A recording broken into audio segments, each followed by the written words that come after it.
afternoon and Salam Malaysia Madani. Thanks for joining us. I'm Mohana Priya and you're watching Updates at Noon. In our headlines today, private sectors and GLCs are recommended to intensify cooperation to boost TVET. Dr. SAHIH invited to chair a 152nd WHO Executive Board meeting.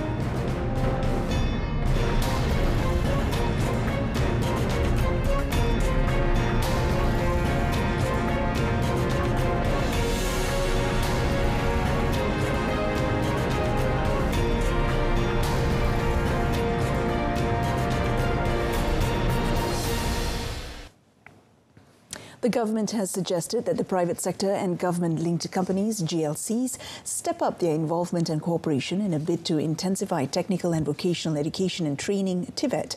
Prime Minister Datuk Seri Anwar Ibrahim said this was important to meet the needs of industries and resolve problems like mismatch between the training provided and industry requirements.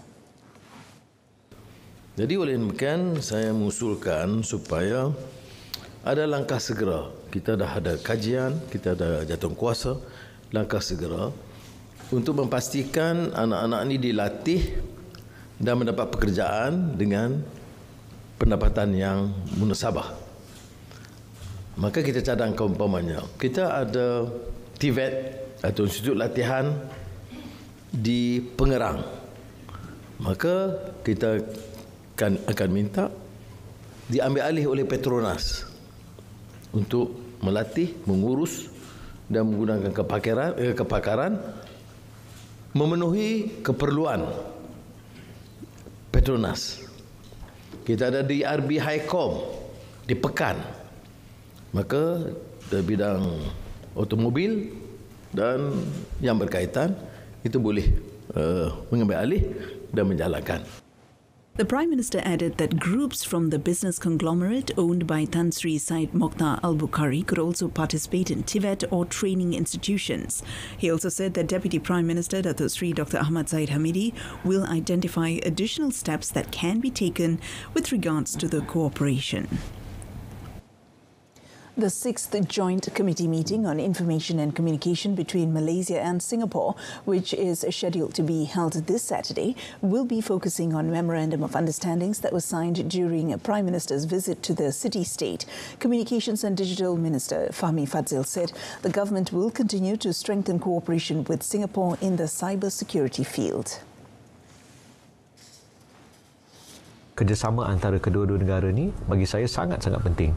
Isu scam contohnya, isu data peribadi, ya, kerana kita ada di Kulai contohnya di Sedenak beberapa pusat pemprosesan data processing centers dan kita lihat banyak yang akan berada di Malaysia. Jadi dari segitu bagaimana aset-aset ini yang merupakan pelaburan daripada syarikat-syarikat asing dapat dimanfaatkan bagi negara kita dan juga ada kerjasama dengan pihak Singapura. Jadi ini antara perkara yang insya-Allah kita akan bincangkan.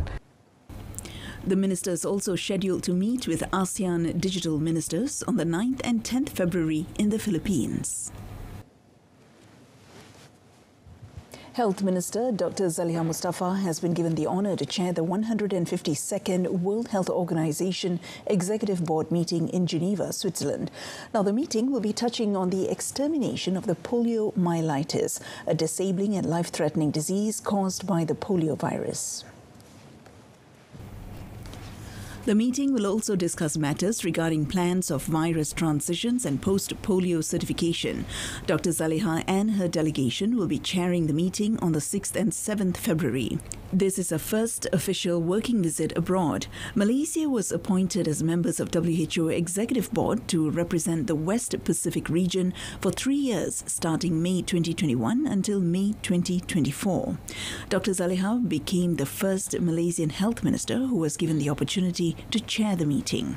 Health Director General Dr. Nur Hisham Abdullah said it was the first time in history and also in his 10 years of involvement in WHO that Malaysia has been given the privilege to chair the Executive Board meeting.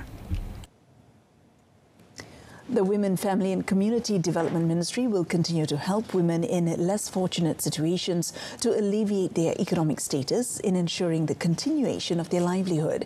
Its Minister, Datuk Sri Nancy Shukri, called upon NGOs to help disseminate information regarding any form of aid provided by the ministry.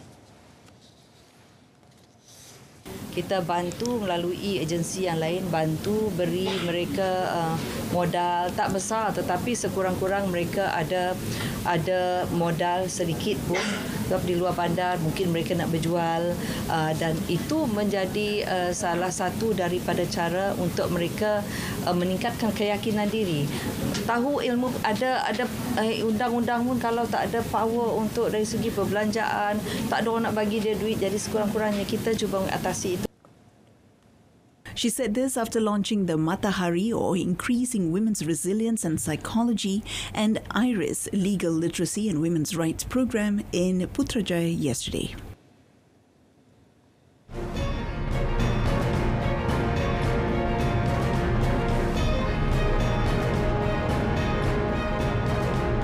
Coming up next, MCMC advised the public to be cautious of scammer calls posing as tribunal officials.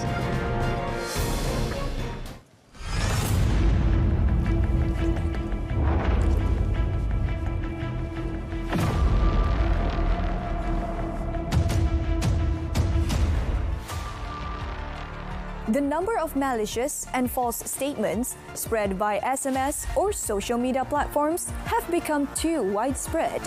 The public is advised to be careful and not fall for such ploys and sharing or forwarding such messages.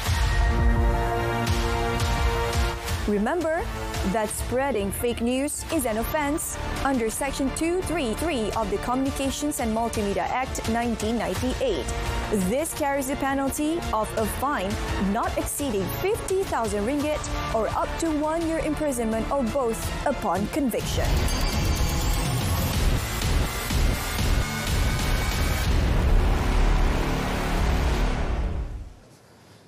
Welcome back. Some 2 million Hindu devotees and visitors are expected to throng Batu Caves for the annual Thaipusam celebration. Gombak District Police Chief ACP Zainal Muhammad said 7 roads around Batu Caves Temple were closed since last midnight and will be closed until 8 February. 7 jalan ditutup, iaitu yang pertama traffic light Kampung Melayu Batu Cave. Yang kedua, susur dari arah MRR2 ke Kuil Batu Cave. Yang ketiga, jalan Batu Cave Lama ke pintu utama Batu Cave. Yang keempat, simpang 3 lampu isyarat berhadapan stesen minyak Shell Batu Cave. Yang seterusnya adalah susur MRR2 dari Seri Gombak menghala susur jalan perusahaan Batu Cave, jalan perusahaan menghala ke Kuil Batu Cave. Inilah kawasan-kawasan yang ataupun laluan yang akan kita tutup.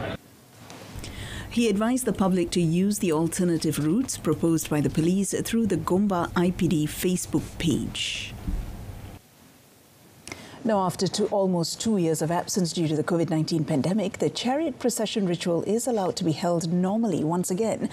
Chairman of Penang's Arulmigu Bala Dandayudapani Temple, Datuk Sri P. Kuvanaraju, hoped that the festivity liveliness will not interrupt the plan with the police for the chariot to begin its journey according to the stipulated time. And we expect the devotees to cooperate, and pandal operators and devotees to cooperate to let the chariot move faster and not to say freely, but I know they will make offering and they are, fulfill their vows and whatnot, but try to cooperate to let the chariot move smoothly so that we can reach in time as what been scheduled by the police. The procession in Penang is scheduled to begin at 6 a.m. tomorrow morning and expected to reach its destination in Jalan Waterfall Temple at 2 a.m. on Sunday.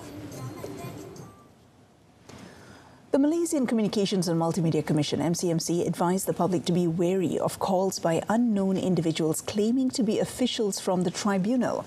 MCMC, in a statement, said the agency does not have any tribunal operating as the MCMC tribunal.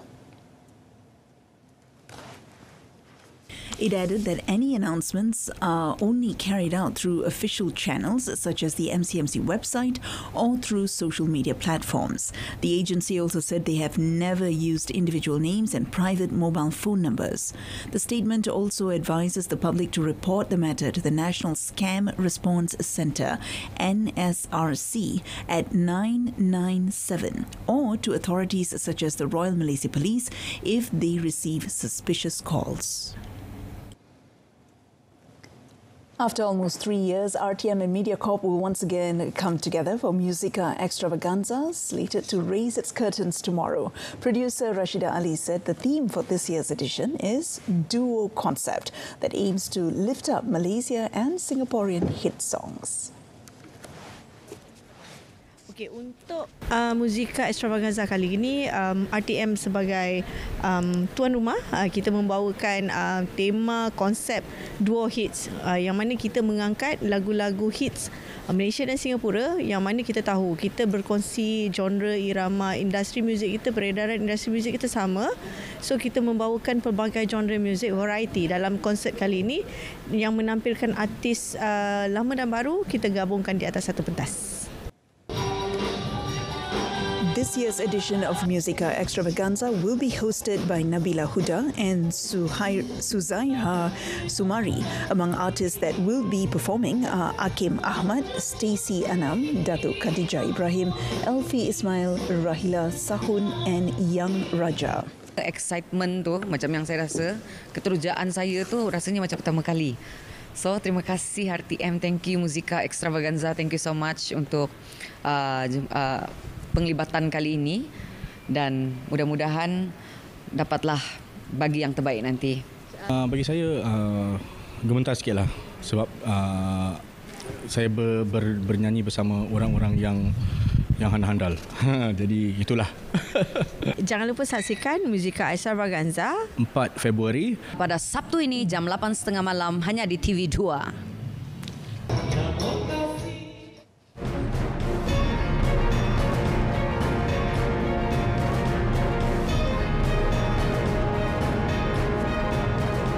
Coming up in our foreign front, winter storm triggers widespread blackout and other hazards in Texas.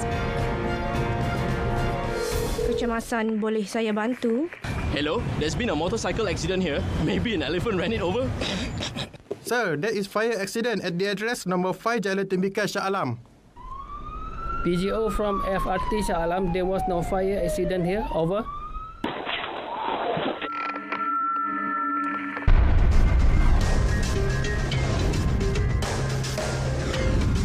MERS 999. Use it wisely. US President Joe Biden yesterday called for government agencies to expand federal workers' access to paid and unpaid leave as he joins former President Bill Clinton to mark the 30th anniversary of the 1993 Family and Medical Leave Act. The Family and Medical Leave Act, the first Clinton signed after taking office, guarantees that certain workers may take up to 12 weeks of unpaid leave without losing their jobs or health insurance benefits. The law applies to public agencies, schools and private sector employers with at least 49 employees. Biden's legislation ensuring paid family and medical leave for Americans has been thwarted by Republicans who argue it is too costly and some Democrats in Congress. Yesterday, he signed a presidential memorandum urging federal agencies provide leave without pay for federal workers, including during their first year of service. He said he would continue to push for a national program of paid family and medical leave to bring the United States in line with every single other major economy in the world. The United States is the only wealthy country where women are not routinely entitled to paid maternity leave. Texas and parts of the southern United States are dealing with the aftermath of a winter storm that brought days of freezing rain, sleet and ice accumulation, causing widespread power outages and dangerously slick roadways across the region.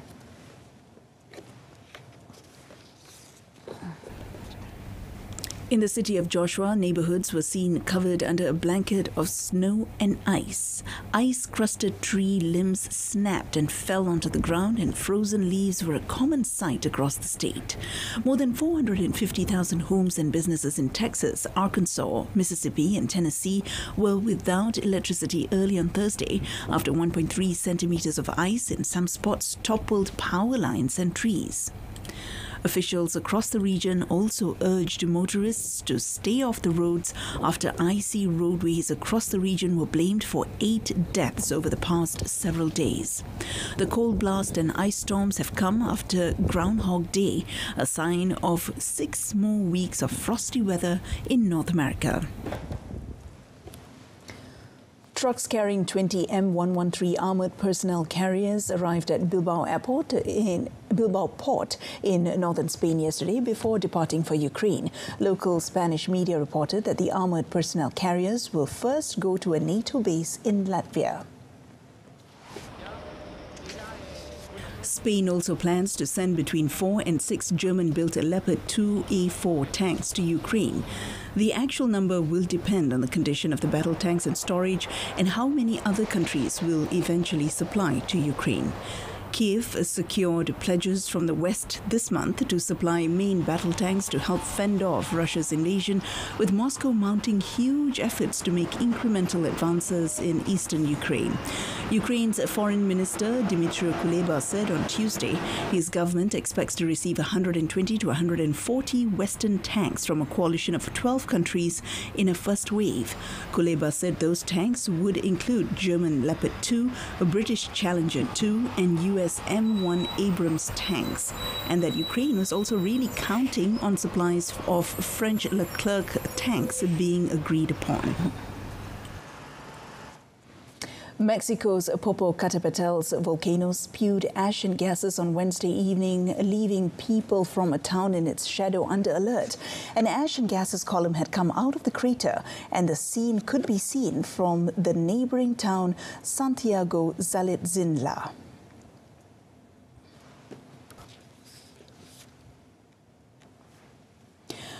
Local authority councillor Camilo Vasquez said in case the people had to evacuate their houses, the local government would need support from other authorities to move them out.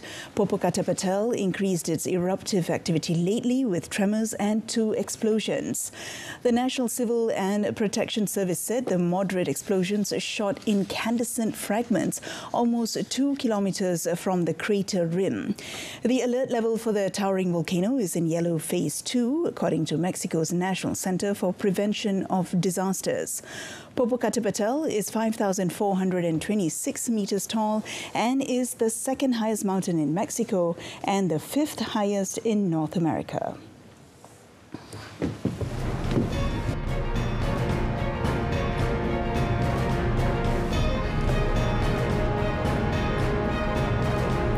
Encouraging results for JDT in Dubai friendlies. That and more next in sports.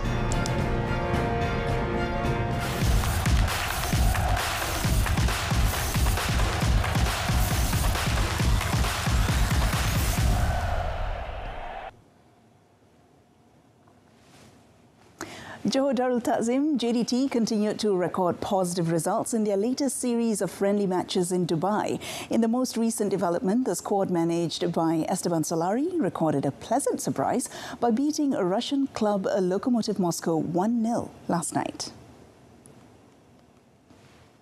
In the clash that took place in the Sevens Stadium, winger Arif Aiman Hanapi stole the spotlight when he scored the sole win of the match that sealed the win for the Southern Tigers. The 2-year Malaysia League's most valuable player also seems to partner up well with Bergson da Silva and Fernando Forestieri, as well as Juan Muniz to complete the team's offence. It was JDT's 3rd victory after 4 friendlies in Dubai. In their first action on 25th January, they were defeated 2-0 by another Russian club, FC Rostov. Meanwhile, their second match against Bulgarian club FC Levski Sofia had to be ended prematurely due to a scuffle on the field when JDT was leading 1-0. Solari's boys also went on to defeat UAE's Fursan Hispania 3-0 in the next friendly match. After this, JDT will complete their pre-season warm-up by taking on Russian League champion Zenit St. Petersburg on 6th February. Paris Saint-Germain forward Kylian Mbappe will be out for 3 weeks after sustaining a thigh injury. The League One club said yesterday, ruling him out of the first leg of the Champions League against Bayern Munich. The 24-year-old limped off during the first half of PSG's 3-1 win at Montpellier on Wednesday. PSG are due to play 5 matches from February 4th through 19th, with the France international set to miss the Bayern clash, as well as their French Cup last 16 game against Olympique Marseille. After undergoing tests, Kylian Mbappe suffered an injury to the left thigh at the level of the femoral biceps, according to a statement by PSG. Defender Sergio Ramos was also substituted during Wednesday's match with adductor discomfort, but he will undergo further tests to determine the extent of his injury. PSG stretched their League One lead to 5 points on Wednesday and will next host Toulouse tomorrow. France defender Raphael Varane is retiring from international football, ending a 10-year career with Les Bleus, in which he won the World Cup in 2018 and was a runners-up 4 years later. The 29-year-old, who has 93 caps after making his debut in 2013 and helped Didier Deschamps' side win the UEFA Nations League in the 2020-2021 season. He described representing his country for a decade to be one of the greatest honours of his life. Varane said he had been thinking about it for several months and decided that it was the right time for him to retire from international football. The Manchester United defender helped France reach a second straight World Cup final in Qatar last year, where they were beaten by Argentina on penalties. Varane's decision comes just weeks after France World Cup winning goalkeeper and captain Hugo Lloris announced his retirement from international football aged 36. The defender added that it was time for a talented group of young players to take on the mantle.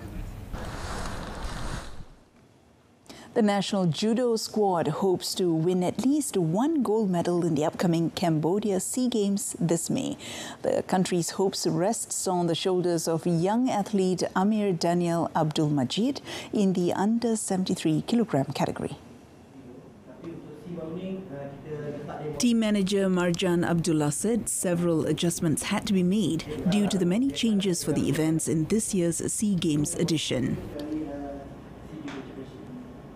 Banyak acara berubah di SEA Games kali ini.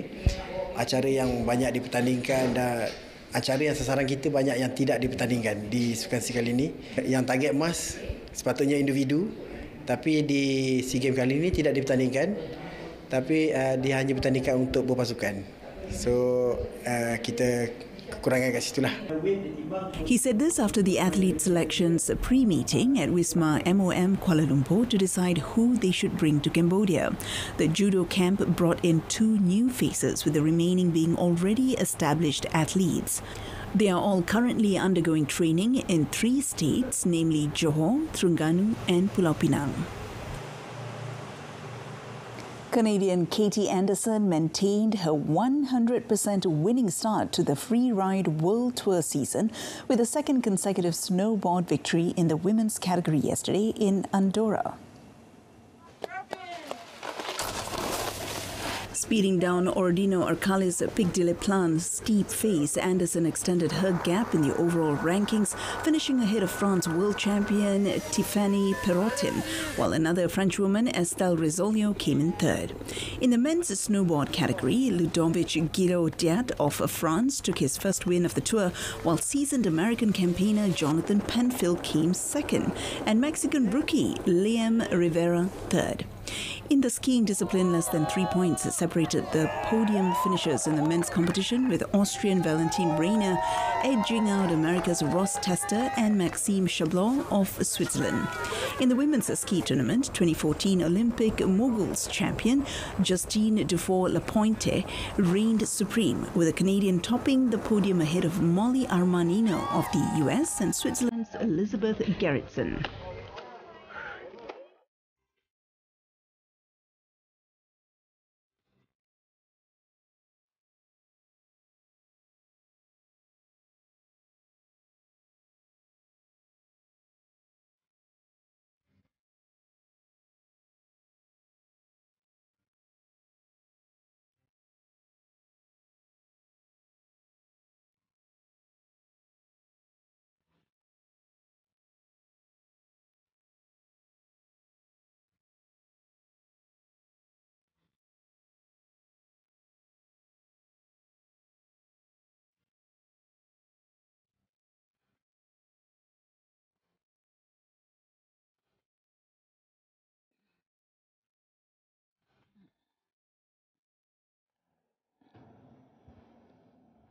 And that concludes today's edition of Updates at Noon. In our top story today, private sectors and GLCs are recommended to intensify cooperation to boost Tibet.